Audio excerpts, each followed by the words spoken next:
sugars. We're going to make those go out of whack, but it's a temporary thing, so we can give you insulin and monitor those. But I am going to make your blood sugars skyrocket because of the steroids. And then again, it'll be temporary because the steroids are only for a week.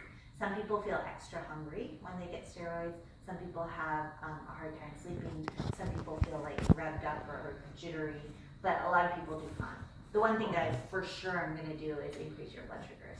And then some people who have high blood pressure, their blood pressures can go up while they're on the steroids. Other people do fine. Those are the main side effects associated with this.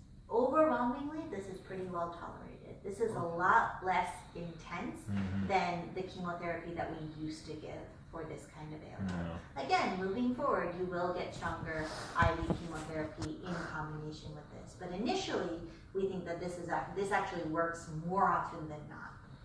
And if we can get away with less intense therapy and have it work. Record her. I will repeat this over and over and over and over again, I promise. And this is actually more information that I will leave with you tonight. It talks about like each of the drugs, and I actually, just because there's a chance you might get this later on, we included the information for this. But my hope is that we don't have to use this up front. So this is all printed out info about all of that.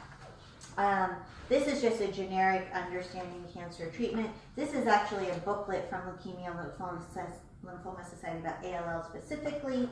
And then there's some other stuff that, like, you know, when your immune system is low, just some of the foods to avoid and things like that.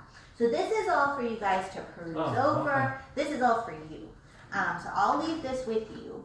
And then before, I'd like to get started tomorrow, if you're okay with that. Before we get started, whenever you feel comfortable, we always have to get consent. So whenever you feel comfortable signing this, you can sign this and I'll come pick it up. Does that sort of make sense? Again, I am going to repeat myself over and over and over again. And you guys ask questions as you like process this and sort of wrap your head around it. Exactly.